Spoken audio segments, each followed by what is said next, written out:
I'll tell you how the war began for me. On 2 or 3 days after I'd been in this place, in this home, this Mrs. Newland's place, we did listen to Chamberlain broadcasting, and Mrs. Newland called me and said, come and sit in bed with me. Her husband was out walking or something. And she was shaking. The bed was going up and down. And he declared war. He said, therefore, we are at war with Germany. Now, what you call the phony war, I presume, was the time, about a year, when nothing seemed to happen. There were no raids over London. And lots of evacuees came back. And my mother, when she eventually found us after about a week, she had me over to lunch one day, and we had peas. I remember I knocked the plate into my lap and the peas went everywhere. She was so embarrassed, but that wasn't to do with the war. That was just because I was only 10. Anyway, she said we were going down to stay with my grandmother. But now she lived in one of the most machine gun places on the south coast. She lived, no, it's not the south coast, it's on Thames Estuary. She lived near Southend, and Shoebury-Ness, and every night the machine guns came over and we were shot at, or it was the Germans being shot at, but we heard it all. You couldn't sleep. So then Mum said, well, look, nothing's happening in London. We might as well go back there. So we went back. And nothing happened for a while. And then the Blitz began. Now, while we were at Shoebury-Ness, I had won a scholarship to the local grammar school, which was a convent. And she got that transferred to Wimbledon, and I went to the Ursuline Convent in Wimbledon, which was a bus ride. The 73 bus, we used to pick it up near our home, and first of all I was on my own, and then later on Angela began school there.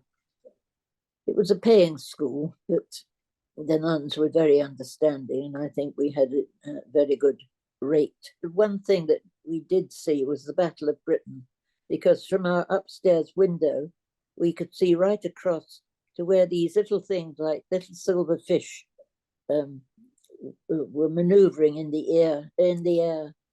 And that was the Battle of Britain. Sometimes you saw one go down and you hoped that it was a German and not an English plane.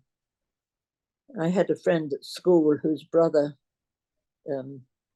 Paddy Finucane, was an air ace, and he'd done for quite a number of German planes, but I think he was killed in the end. Oh yes, well, as I say, we were sent to the Ursuline Convent in Wimbledon, and when the Blitz started, it always started somewhere around about 6 or 6:30 in the summer, and I couldn't get home from school before it started, and I found myself sheltering in the Wimbledon Town Hall basement, which was a local shelter, and the buses wouldn't run anymore; they'd stop.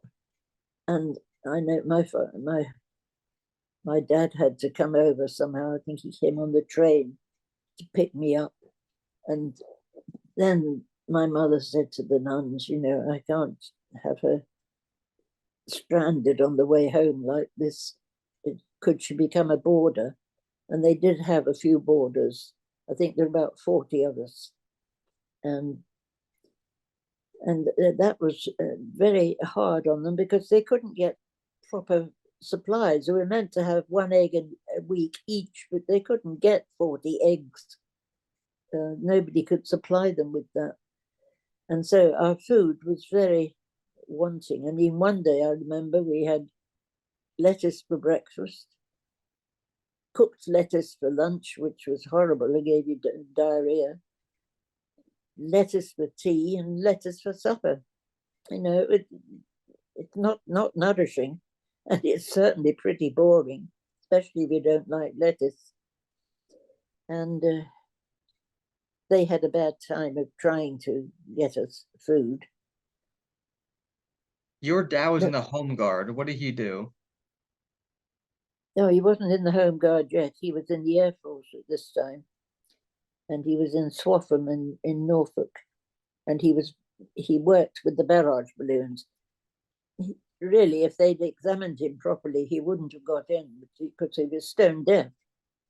And one day when he was, they had to go to the MO every so often and be checked out. And then the doctor said to him, "Turn and face the wall, Private Hall." And so he turned and faced the wall, and of course he couldn't hear a thing. He'd been lip reading, and so he was invalided out. But that's the sort of man he was. He was very game for anything. He got in to the services by volunteering very early on when they didn't sort of research you very much, and of course he had to. So he joined the Home Guard, sort of halfway through the war, and his deafness led to one or two epoch-making things. I mean, when he was in the Air Force, he was looking after the barrage balloons. One balloon wouldn't collapse. He was trying to get the air out of it. And so he climbed up on top and lay down on it, and wonk, he went on it. He got quite a painful tummy. And then when he was in the Air Force, in the Home Guard, he didn't drink. He was a teetotaler. He didn't like drink, I think. He loved ginger beer. And so when they stopped at a pub on the way home after manoeuvres, he would stay outside and look after the motorbikes. They nearly all had motorbikes. And they'd bring him out some ginger beer, and he'd be as happy as a Larry. He was a very happy-go-lucky sort of chap. Life was, I don't know, he seemed to enjoy life, and nothing was too much trouble, and he had a great sense of humor, which wasn't appreciated by my mother, who had got a sense of humor. I was at the Ursuline Convent. This was before we evacuated up to Birmingham, and I was a boarder, and we used to dance to get warm, because it wasn't very warm in the winter. We used to dance from about 5:30 until the siren went for the Blitz. It went about 6 or 6:10, and we were dancing away, so Roger de Coverley and all those sort of things. And we were praying for the siren to go, because we were getting exhausted. So when the siren went, we all went down to the cellars where there were mattresses on the floor, and we'd had a good wash or a bath earlier and took our bedding down, and therefore it was all down there when we went down. We got undressed and made our beds, and we went into the kitchen, the big convent kitchen, which was lovely and warm, and we had bread and dripping and cocoa. It was lovely. We looked forward to that. And all night you could hear the big Bertha, the guns booming out. It woke you up sometimes. And it wasn't, we learned to sleep through it, but it was very noisy. As the guns moved around the streets. There were some that were fixed, but there were some that moved around the street. That was the worst part. And that, of course, is why we became boarders, because we couldn't get home. Worst part was they used to fly over in the afternoon and set fires to that, particularly the East End of London. And when it was blazing, that guided them at night to where they were, because they could see when they came over in the day where things were and what they wanted to aim at. And then they set it on, set something near there on fire, and there were terrible conflagrations in London, especially down the dock area, because they could follow the river, you see, and then branch off from the river to where they wanted to bomb. Pardon? What'd you think of What did it- Winston? Yeah, Winston Churchill.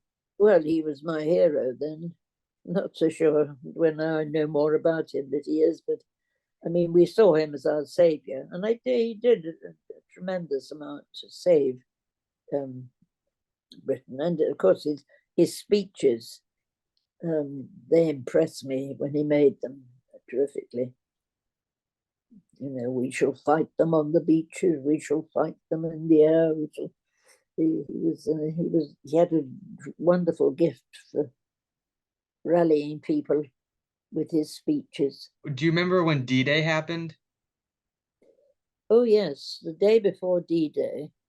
We didn't know then it was the day before D-Day, but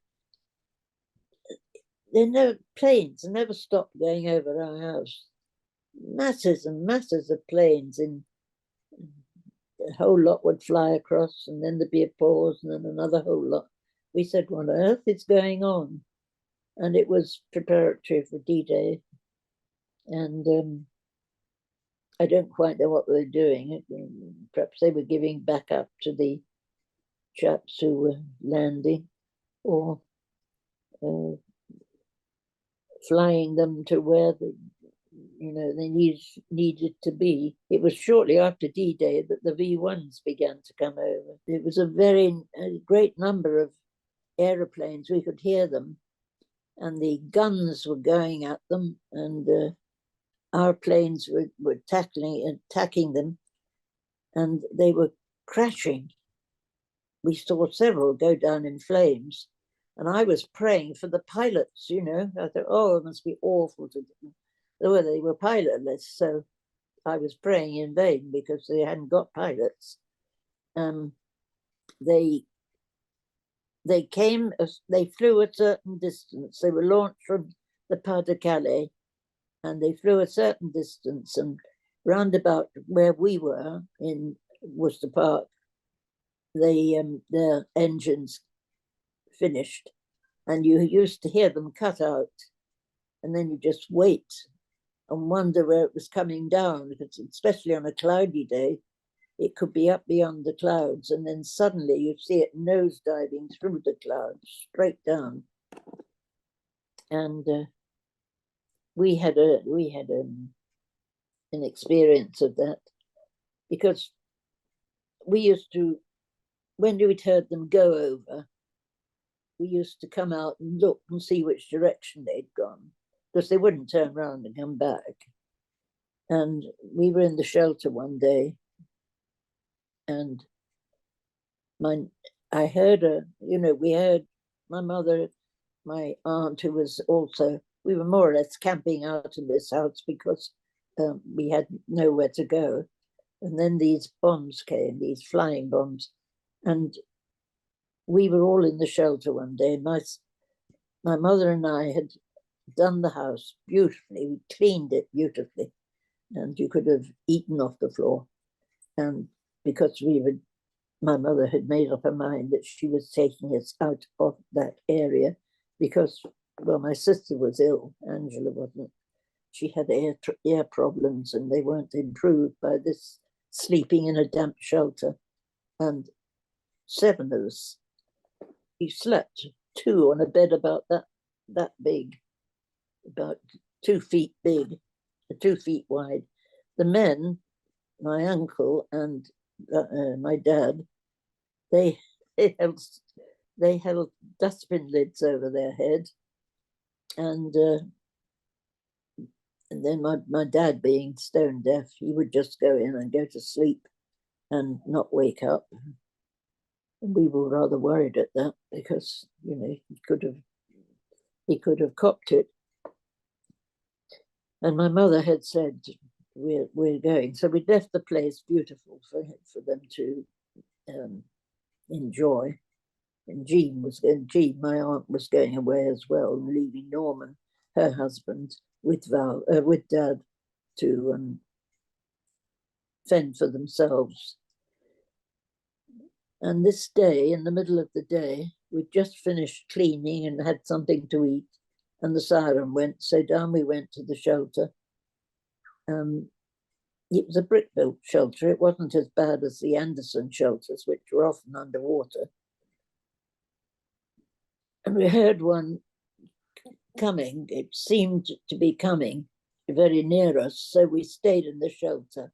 But my next door neighbor, she heard it cut out, and we were brave then. We used to come out when you heard the engine cut out and look to see where it was falling. And she said it was making a beeline straight for our shelter. And then at the last minute, it did a little sort of jump, as it were, and landed in a neighbor's garden. And the blast from it was like somebody coming in and grabbing me round the legs. It was terrific, the blast. And we was terribly grateful, because she said, I thought that was it. I thought you know, it was going to hit you. Do you remember VE Day?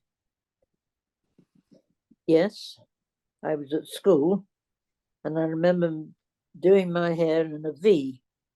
I had two curls meeting in a V, and there was a young chap from the village, and he came back. He'd been a prisoner of war, and he came back after VE Day,